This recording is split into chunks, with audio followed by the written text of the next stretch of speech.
नमस्कार, आप देख रहे हैं हरियाणा न्यूज और आपके साथ मैं अनु चौधरी और हमारी खास पेशकश में आप सभी का स्वागत है। तो अब तक आपने नशे में डूबा हुआ उड़ता पंजाब देखा होगा, लेकिन अब उड़ता हरियाणा देखिए। पता चल जाएगा कि नशे की दुनिया की जड़ें कहां कहां तक फैली हुई हैं।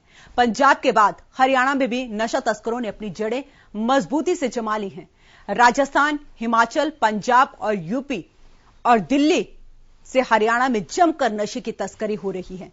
तो उधर हरियाणा को नशा मुक्त करने के लिए मनोहर सरकार ने भी कमर कस ली है। अब लगातार नशा तस्करों पर शिकंजा कसता ही जा रहा है। तो जिस तरीके से अब प्रदेश के गृह मंत्री अनिल विज एक्शन मोड में नजर आए हैं और उन्होंने बड़ी कार्रवाई की है। प्रदेश में पुलिस को यह निर्देश दिए हैं, अधिकारियों के साथ एक बैठक की और उसके बाद यह निर्देश दिए गए कि जो भी लोग नशा तस्करी में संलिप्त पाए जा रहे हैं उनके खिलाफ कार्रवाई की जाए।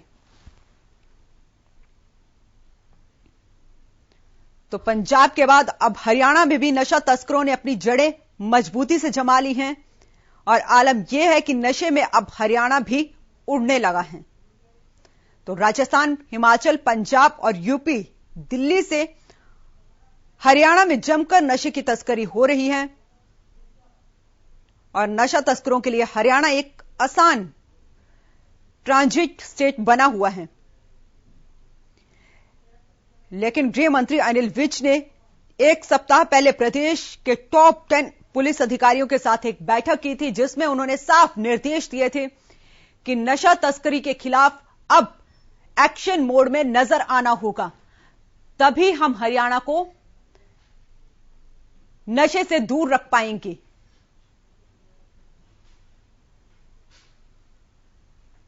तो नशा तस्करों पर शिकंजा कसने के लिए गृह मंत्री अनिल विज ने आदेश जारी किए थे, जिसके बाद रणनीति बनाई थी कि पुलिस और होमगार्ड के जवानों की 442 टीमें कार्रवाई में जुटी थी और इस दौरान उन्होंने 1169 जगहों पर छापेमारी भी की थी। आपको बता दें कि जिसमें 100 से ज्यादा लोगों को गिरफ्तार भी किया गया था। और अब जो हरियाणा की जो सीमाएं हैं, पंजाब के साथ है या फिर राजस्थान के साथ है, हिमाचल के साथ है या यूपी के साथ है या दिल्ली के साथ है, वहां पर भी पुलिस अब अलर्ट होती हुई नजर आ रही है। तो अब प्रदेश को नशा मुक्त बनाने में प्रदेश सरकार जुट चुकी है और एक बार फिर एक्शन मोड में नजर आ रही है। तो प्रदेश में बढ़ रहे नशा तस्करी के गिरोह पर सरकार ने अब शिकंजा कस लिया है, लेकिन सवाल यहां पर यह भी खड़ा होता है कि शिकंजा कसने में इतनी देर क्यों की गई? या बेखौफ नशा तस्करों को पुलिस या प्रशासन का कोई भी खौफ नहीं है, जो खुलेआम लोगों की जिंदगियों का सौदा करते हैं। ये तस्वीरें भी आपके टीवी स्क्रीन पर हैं, जब पुलिस ने बड़ी कार्रवाई की और उसके बाद भारी मात्रा में नशे की गोलियां बरामद की गई।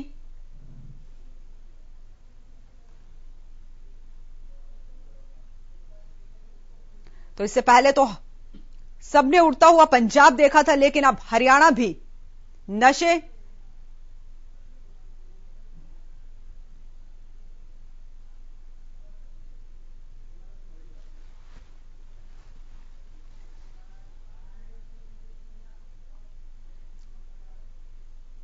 तो अब नशे तस्करों के खिलाफ हरियाणा सरकार अब अपनी कमर कस चुकी है और अब एक्शन मोड में गृह मंत्री अनिल विज नजर आए हैं। यह रिपोर्ट दिखाते हैं आपको।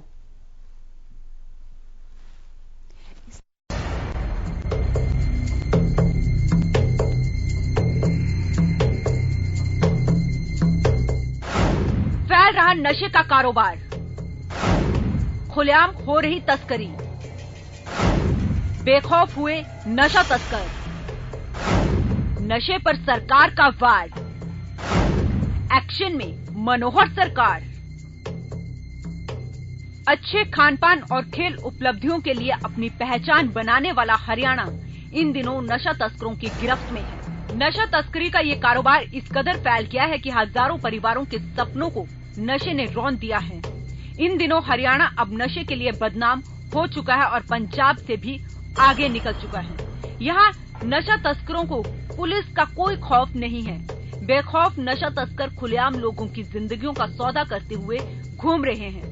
हरियाणा का उदय भी पंजाब से ही हुआ है और हरियाणा ने बहुत ही कम समय में अभूतपूर्व प्रगति करके मिसाल कायम की है। लेकिन पंजाब में नशे की भयावह तस्वीर से शायद इसने अब तक सबक नहीं लिया है। पंजाब के साथ लगते जिलों से नशे ने हरियाणा में पैर पसार लिए हैं। पंजाब के साथ हरियाणा के कई गांव अब नशे की मंडी बन चुके हैं। हरियाणा में फैल रहा नशे का कारोबार। नशा तस्करों को नहीं है पुलिस का खौफ। बेखौफ नशे का कारोबार कर रहे हैं तस्कर। पंजाब के बाद हरियाणा में भी नशा तस्करों ने अपनी जड़ें मजबूती से जमा ली हैं। आलम यह है कि नशे में अब हरियाणा भी उड़ने लगा है। राजस्थान, हिमाचल, पंजाब, यूपी और दिल्ली से हरियाणा में जमकर नशे की तस्करी हो रही है। नशा तस्करों के लिए हरियाणा एक आसान ट्रांजिट स्टेट बन चुका है। तस्कर पंजाब और हिमाचल से आने वाला नशा हरियाणा से होते हुए दूसरे राज्यों तक भी आसानी से पहुंचा देते हैं। लेकिन अब मनोहर सरकार की कार्रवाई से ऐसे लगने लगा है कि प्रदेश में नशा तस्करों का गिरोह केवल चंद दिनों का मेहमान है। प्रदेश को नशा मुक्त बनाने के लिए हरियाणा सरकार ने अब कमर कस ली है। अभियान चलाकर लगातार नशा तस्करों पर शिकंजा कसता जा रहा है। पूरे प्रदेश में नशाखोरी के खिलाफ छापेमारी की जा रही है और लगातार नशा तस्करों को गिरफ्तार कर जेल में भेजा जा रहा है। हरियाणा पुलिस ने सारे प्रदेश में नशाखोरी के खिलाफ साइमल्टेनियसली हर जिले में प्रातः 5 बजे से छापेमारी की है, जिसमें 442 टीमों ने पार्टिसिपेट किया है। 1169 जगहों पर छापे मारे गए हैं। 3315 पुलिस के कर्मचारी इस सारी ऑपरेशन में लगे हैं। 98 FIRs दर्ज की गई हैं अंडर NDPS एक्ट। गृह मंत्री अनिल विज ने एक सप्ताह पहले प्रदेश के टॉप 10 पुलिस अधिकारियों के साथ बैठक की और नशा तस्करों पर शिकंजा कसने के आदेश जारी किए थे, जिसके बाद रणनीति बनाकर पुलिस और होमगार्ड के 3315 जवानों की 442 टीमें कार्रवाई में जुट गई और इस कार्रवाई में करीब 1169 जगहों पर छापेमारी की गई, जिसमें 100 से भी ज्यादा लोगों को गिरफ्तार किया गया और अब पड़ोसी राज्यों से भी लाइजनिंग बढ़ा दी गई है। लेकिन ऐसे में बड़ा सवाल यही उठता है कि प्रदेश में बढ़ रहे नशा तस्करों के गिरोह पर सरकार ने शिकंजा कसने में देर कर दी है या फिर बेखौफ नशा तस्करों को पुलिस प्रशासन का कोई खौफ नहीं है, जो खुलेआम लोगों की जिंदगियों का सौदा करने में लगे हुए हैं। Bureau report, Haryana news. और इसी मुद्दे पर बात करने के लिए हमारे साथ बीजेपी प्रवक्ता प्रवीण अत्रे जुड़ चुके हैं और वहीं कांग्रेस के प्रवक्ता खालिद चहलका जुड़ चुके हैं। सर, बहुत बहुत स्वागत है आपका हरियाणा न्यूज पर।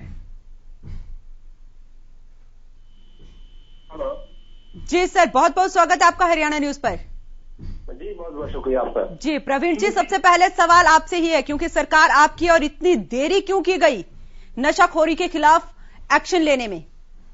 देखिए, ऐसा है कि जिस वक्त सरकार की जानकारी में जो बॉर्डर जिले हैं, जो विशेष तौर पे पंजाब के साथ लगते जिले हैं, वहां से इस तरह की जानकारी आनी शुरू हुई कि कुछ लोग नशे के कारोबार में संलिप्त हैं, क्योंकि आप बेहतर जानते हैं कि पंजाब के अंदर नशे की क्या स्थिति है।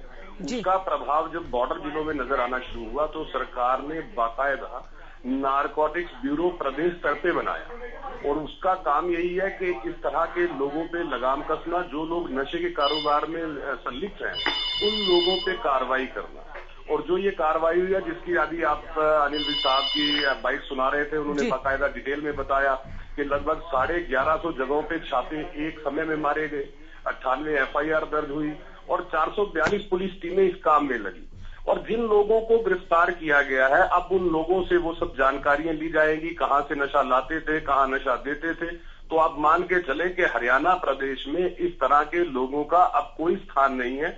ऐसे लोगों को इनकी सही जगह मतलब कानून की गिरफ्त में लाना, ये हरियाणा सरकार की पूरी लेकिन सर टीमें भी बनाई जाती है, प्रशासन को सचेत भी किया जाता है, लेकिन उसके बाद भी कार्रवाई नहीं हो पा रही है। जो पड़ोसी राज्य है वहां से नशे का व्यापार फल फूल रहा है, क्या प्रशासन यहां पर जिम्मेदार है इसका? देखिए, अभी आपने स्वयं ये बताया है कि किस तरह से 1150 जगह पे एक साथ छापे मारे गए हैं। ये जिक्र भी आप ही ने किया है कि जी हमने किया हुआ है, यही जिक्र किया हमने, यही जिक्र किया। जब कार्रवाई हुई है, जी मैं वही बता रहा हूँ, ये कार्रवाई इसीलिए हुई है कि हरियाणा सरकार कटिबद्ध है हरियाणा प्रदेश में से नशे का नामो निशान खत्म करने के लिए। जो पंजाब के साथ लगते जिले हैं उनमें जब इस तरह की शिकायतें मिलनी हुई तभी हरियाणा सरकार ने ये कदम उठाया। इसीलिए हरियाणा सरकार ने नारकोटिक्स ब्यूरो की स्थापना। लेकिन सर देरी क्यों कर दी? इस तरह की टीम। हेलो जी सर, देरी क्यों कर दी इतनी? देखिए, ऐसा है, देरी नहीं, जब आप इस तरह के नेटवर्क को तोड़ना होता है, बाकायदा उसके लिए टीमें बनाना, उसके लिए एक विभाग में अलग से नारकोटिक्स ब्यूरो की स्थापना करना, नारकोटिक्स ब्यूरो पूरी इंफॉर्मेशन कलेक्ट करता है और जब छापेमारी की जाती है उससे पहले हर तरह की जानकारी कलेक्ट की जाती है, जिससे कि जो लोग कसूरवार है या जो लोग संलिप्त हैं वो बच ना सके और वो ना बच सके। इसी वजह से इतना बड़ा काम हुआ है, इतनी ज्यादा गिरफ्तारियां हुई हैं, 100 से ज्यादा लोग गिरफ्तार हुए हैं।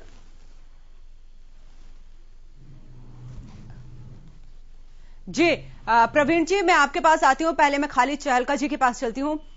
सर, अब प्रदेश सरकार एक्शन में नजर आ रही है नशेखोरी के खिलाफ, क्या कहेंगे? देखिए क्या है, जहां तक एक्शन की बात है जी, सरकार का एक्शन आपको इससे समझना पड़ेगा, जब पूरे देश हरियाणा सहित पूरे देश में कोरोना को लेकर जी देश और प्रदेश के लोग दवाइयों के लिए, वैक्सीन के लिए, इन सब चीजों के लिए भटक रहे थे, उस समय हरियाणा सरकार से जुड़े लोग हरियाणा में अवैध रूप से नशे का धंधा कर रहे थे, जिसका बहुत जोर शोर से आपके चैनल पे भी आवाज उठी, दूसरे मीडिया चैनल पे भी आवाज उठी। आपको बताना चाहता हूं कि देश के 270 जिलों में एक जिला है हरियाणा का, मेवात नूंह जी, वो उन जिलों में शामिल है जिसमें सबसे ज्यादा नशे का इस्तेमाल किया जाता है। आप देखिए कभी जिला नूंह में आके, वो भी हरियाणा का ही हिस्सा है, कि मेडिकल स्टोर्स पे और परचून की दुकान पे किस तरह से नशे का कारोबार किया जाता है। लेकिन सर एक्शन मोड में तो नजर आ रही है सरकार। फिर देखिए, मैंने आपको बता रहा, ये एक्शन अच्छी बात है, अगर आप कुछ कर सकते हैं तो अच्छी बात है, लेकिन आपको ये भी देखना पड़ेगा कि जब इस प्रदेश को रिक्वायरमेंट थी मेडिसिन की, वैक्सीन की, तब आप ही के लोग, आपकी पार्टी से जुड़े लोग अवैध रूप से नशे के कारोबार में संलिप्त है, जिसका बहुत जोर शोर से आवाज उठी थी, लेकिन वो चीज सरकार के रहते वो चीज दबा दी गई। तो मैं तो ये समझता हूं कि सरकार अगर जरा भी गंभीर है तो ये चीजें होनी नहीं चाहिए। ये चीजें कब होती हैं? जब सरकार से उस तरह के लोगों का मन में से भय निकल जाता है, या फिर सरकार से जुड़े लोग। मतलब आप ये कहना चाह रहे हो कि सरकार की मिली भगत है इसमें? नहीं, सरकार से जुड़े लोग, अगर वो भाजपा का कार्यकर्ता है, अगर वो जेजेपी का कार्यकर्ता है, तो मैं समझता हूँ सरकार से जुड़े लोग होते हैं। आप भी इसी को मानते होंगे? जी प्रवीण जी जवाब दें, वो कह रहे हैं सरकार से जुड़े लोग ही नशा तस्करी कर रहे हैं। देखिए, ऐसा है कि कांग्रेस के प्रवक्ता इस प्रदेश के एक जिम्मेवार नागरिक है और एक जिम्मेवार नागरिक का ये कर्तव्य बन जाता है कि अगर उसको कहीं कोई ऐसी जानकारी मिल रही है या कोई ऐसी जानकारी उसके पास है कि फला आदमी नशे के कारोबार में संलिप्त है, तो उसको अपने कर्तव्य का पालन करते हुए ये जानकारी पुलिस को देनी चाहिए। पुलिस उसके ऊपर कार्रवाई ना करे तो प्रवक्ता साहब आके चैनल पे ये बताएं कि मैंने जानकारी दी थी और कार्रवाई नहीं हुई। लेकिन केवल राजनीतिक आक्षेप लगाने के लिए चैनल पे आके अरनगल बोलना कि सरकार से जुड़े लोग संलिप्त हैं, ये संलिप्त है, अरे भाई आपके पास कोई जानकारियां दीजिए। और अगर आप पुलिस को नहीं देना चाहते तो वो आप आपके चैनल को दे सकते हैं, आपको दे सकते हैं, आप उसको यहाँ पे चला सकते हैं। उसके बाद देखिए सरकार का एक्शन क्या होता है। एक तरफ सरकार नशे को खत्म करने के लिए इतने बड़े स्तर पे कार्रवाई कर रही है, दूसरी तरफ कांग्रेस के लोग राजनीति करने की कोशिश कर रहे हैं। और अगर आप राजनीति करने की कोशिश कर ही रहे हैं तो पंजाब में आपकी सरकार है, वहां की सरकार को सलाह दीजिए, उनको समझाइए कि पंजाब में जो ये हालात हुए हैं नशे के, उस पर कोई काम कर ले। आप अपना कर्तव्य निभाएं। अगर आप अपने आप को इस प्रदेश का जिम्मेवार नागरिक मानते हैं, आपकी जानकारी में अगर कोई ऐसा विषय है तो उस विषय को आप पुलिस के सामने लेके जाएं, और अगर पुलिस के सामने नहीं लेके जाना चाहते तो हरियाणा न्यूज पे देवे, हरियाणा न्यूज को चलाएगा, फिर सरकार उस पर क्या कार्रवाई करती है वो आपके सामने आ जाएगी। तो मेरा केवल इतनी सलाह है कांग्रेस के प्रवक्ता को कि अनर्गल बयानबाजी करने या आरोप लगाने से काम नहीं चलता, आप अपने कर्तव्य का भी पालन करें। आपका भी कर्तव्य है कि अगर कोई जानकारी है तुरंत पुलिस को दे। जी सर, मेरा सवाल यहां पर आपसे भी है कि पंजाब का कितना हाथ है यहां पर नशा तस्करी के लिए?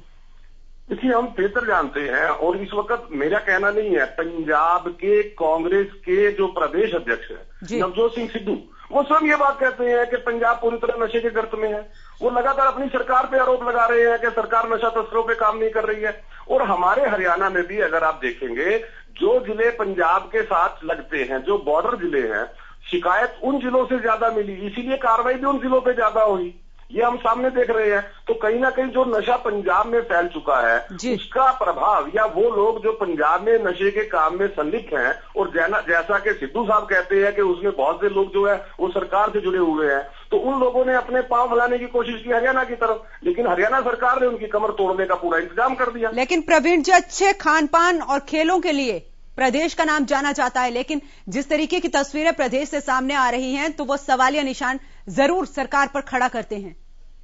देखिए, आपने बिल्कुल सही कहा कि हरियाणा प्रदेश के अंदर अच्छा खान पान और खेलों के प्रति जो झुकाव है, उसी का नतीजा ये है कि पूरे देश ने ओलंपिक में जितने गोल्ड मेडल जीते उसका 1/3 हिस्सा हरियाणा के खिलाड़ियों ने जीते। और ये दर्शाता है कि हरियाणा के खेलों के प्रति हरियाणा सरकार की जो काम है, हरियाणा सरकार का जो झुकाव है, हरियाणा सरकार की जो नीति है। और जहां तक नशे का विषय है, जो कार्रवाई कल हुई और जो कार्रवाई आगे बढ़ रही है, वो ये दर्शाता है कि हरियाणा सरकार कितनी संजीदा है इस नशे के तस्करों को उनकी सही जगह दिखाने में। और मेरा निवेदन कांग्रेस के प्रवक्ता से ये है कि कम से कम पंजाब में आपकी पार्टी की सरकार है, राहुल जी से कोई ऐसी कार्रवाई पंजाब में करके दिखाए। प्रवीण जी और खालिद जी, आप बने रहे हमारे साथ। प्रवीण जी और खालिद जी, आप बने रहे हमारे साथ।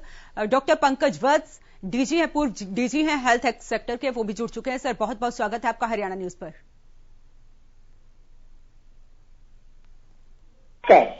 जी सर, सवाल बहुत सीधा सा है, लेकिन सवाल बहुत बड़ा है, क्योंकि जिस तरीके से प्रदेश में तस्वीरें सामने आई हैं, नशाखोरी के खिलाफ सरकार एक्शन में नजर जरूर आई है, लेकिन इतनी देरी क्यों? देखिए, देर आए सवेर आए, लेकिन कम से कम आए तो सही। इसलिए हमें इसका क्रिटिसाइज करने की बजाय इसके साथ हमें इसका स्वागत करना चाहिए, सहयोग करना चाहिए। और अगर किसी के पास ये जानकारी है कि इसके व्यापार में कौन कौन सम्मिलित हैं, तो उसके बारे में आम नागरिक को भी पुलिस या आपके चैनल के माध्यम से या बाकी अन्य सोशल मीडिया के माध्यम से उस बात को और उजागर करना चाहिए, क्योंकि केवल पुलिस नहीं, बाकी सब हम सब लोग भी इसमें सहयोग कर सकते हैं अगर हम उसके बारे में कोई जानकारी रखते हैं तो। और ये जो बीमारी है, ये जो बहुत समाज को धुन की तरह खा लेती है, अंदर ही अंदर खा लेता है। नशाखोरी जो है वो व्यक्ति के परिवार को और समाज को एक धुन की तरह खा लेता है। इसलिए लेकिन सर, आज युवा पीढ़ी इसकी गिरफ्त में ज्यादा है, तो उनको कैसे बचाया जा सकता है? देखिए, दो तरीके हैं। एक तरीका तो यही है कि उन तक वो ड्रग पहुंचे ही नहीं, इसलिए पुलिस एक्शन में आए और जो इस तरह के ड्रग माफिया हैं उनको गिरफ्त में लिया जाए, उन पर कानूनी कार्रवाई की जाए। और दूसरा, इस तरह की सामाजिक गतिविधियां की जाए जिससे जो बच्चे इस तरह के गलतियां कर बैठे हैं और उसके आदी हो गए हैं, तो उनको एक सपोर्ट सिस्टम भी समाज से देना चाहिए, एनजीओ को भी इसमें सामने आना चाहिए। जी, बहुत बहुत शुक्रिया आपका तमाम जानकारी के लिए डॉक्टर पंकज। वहीं खालिद जी, मैं आपके पास आती हूं। आपने प्रवीण जी की बात भी सुनी होगी, क्योंकि उन्होंने जिस तरीके से कहा कि पंजाब में सरकार है, कांग्रेस की सरकार है, और वो वहां पर आप अपनी सरकार को देखें कि किस तरीके से पंजाब में नशा का कारोबार फल फूल रहा है। देखिए, मैं आज प्रवक्ता की बात को ही महत्व देते हुए मैं एक बात उनसे कहना चाहता हूं। उन्होंने कहा कि पंजाब में कांग्रेस पार्टी की सरकार है और उनकी पार्टी के अध्यक्ष खुद इस बात को कहते हैं कि प्रदेश के युवा या प्रदेश में नशों का कारोबार बढ़ रहा है। जी, ये एक जिम्मेदार नागरिक की तरह भी वो कहते हैं और रिस्पॉन्सिबिलिटी भी लेते हैं कि हमारी सरकार है, तो इसका मतलब ये नहीं हो जाता कि हमारी सरकार है, हम वो सब कुछ करेंगे जो हमको नहीं करना चाहिए। अब इस प्रदेश की हम बात करते हैं। जब हमने कभी इस प्रदेश के अंदर बेरोजगारी की बात करी तो सरकार और सरकार के लोगों ने अपनी पीठ थपथपाई। जब कभी हमने इस प्रदेश के अंदर रजिस्ट्री घोटालों से लेकर अन्य घोटालों की बात करी तो सरकार ने उसे भी आपको बात साफ बताने की कोशिश करी। जब कोरोना काल के दौरान जेजेपी से जुड़े नेताओं ने शराब की अवैध तस्करी करी तो उसमें सरकार और सहयोगी दल ने भी अपनी पीठ थपथपाने की कोशिश करी। अभी अत्र प्रवीण जी कह रहे थे कि वो कोई ऐसे जगह बताए। मैं आपको बताना चाहता हूं प्रवीण जी कि इस भारत के 270 जिलों में से एक जिला हरियाणा का ऐसा है जहां सबसे ज्यादा नशे का यूज होता है। आप बताइए क्या कर रहे हैं जिलों में, मेवात जिसको हम कहते हैं, क्या कर रहे हैं वहां पे, जहां कभी शराब की दुकानें नहीं खोली थी वहां पिछले 7 लेकिन साल में सवाल प्रवीण जी मेरा आपसे भी है, सवाल खालिद जी मेरा आपसे भी है, मेरा सवाल आपसे भी है, क्या नशा तस्करी के खिलाफ भी राजनीति होती रहेगी? नहीं, मेरी बात खत्म होने दीजिए। हमें युवाओं को बचाना है, हमें युवाओं को बचाना है, कैसे बचाएंगे? होने दीजिए आप प्लीज। जहां कभी शराब की दुकान खुलने के लिए लोगों को ऐतराज करते थे वहां 7 साल में इतना बड़ा अवैध शराब का नशे का कारोबार कैसे बढ़ा? क्या इसके लिए सरकार जिम्मेवार नहीं है? अभी वो कह रहे थे कि हमको बताना चाहिए, नागरिक, हम सब लोग अपनी नागरिक की जिम्मेवारी निभा रहे हैं, लेकिन सरकार के सिवाय और किसी की जिम्मेवारी नहीं है। सरकार होने का सबूत दे, खाली अपनी पीठ ना थपथपाए। जिस तरह से अभी थपथपा रही थी जब ये अवैध पेपर लीक का मसला हुआ तो उसमें कुछ लोगों को पकड़ कर अंदर डाल दिया। मेरे कहने का सेंस ये कि सरकार कार्रवाई जो कर रही है, करना चाहती है, वो खुद के दामन को पाक साफ करने के लिए करती है, प्रदेश के भले के लिए कुछ लोगों के लिए करे। प्रवीण जी उनका कहना है कि 2014 के बाद नशे का कारोबार बढ़ा है। अंतर को समझना पड़ेगा। एक तरफ पंजाब में नशा इस कदर युवाओं के जिस्म में चला गया कि लगातार आवाज उठ रही है, सरकार कुछ नहीं कर रही है क्योंकि सरकार के लोग संलिप्त हैं। दूसरी तरफ हरियाणा के जैसे ही ये जानकारी होती है, सरकार तुरंत नारकोटिक्स ब्यूरो बना के इतने बड़े स्तर पे कार्रवाई करती है, इतने स्तर पे एफआईआर दर्ज होती है, इतने बड़े स्तर पे गिरफ्तारियां होती हैं। ये अंतर है जिसको खालिद साहब को समझना पड़ेगा, जिसको वो समझ नहीं रहे हैं। और खालिद साहब को दूसरा, और हमारे यहाँ पे नशा कहां से आता है? पंजाब से। अगर पंजाब सरकार ने अपने कर्तव्य का पालन किया होता तो ये स्थिति उत्पन्न न होती। और जब हरियाणा सरकार ने अपने कर्तव्य का निर्वहन किया तो कांग्रेसियों को राजनीति नहीं करनी चाहिए। और दूसरा, अगर आपके पास मेवात की कोई ऐसी जानकारी है खालिद साहब कि फला आदमी नशा बेचता है या फला आदमी नशे का कारोबार कर रहा है तो उसकी आप शिकायत कीजिए पुलिस में कि ये आदमी संलिप्त है। और जहां तक बात आपने कही, जी बहुत बहुत शुक्रिया, समय की थोड़ी कमी है, बहुत बहुत शुक्रिया प्रवीण जी और खालिद चालकर जी हमारे साथ इस मुद्दे पर चर्चा करने के लिए। तो फिलहाल के लिए इस बुलेटिन में इतना ही। आप देखते रहें हरियाणा न्यूज।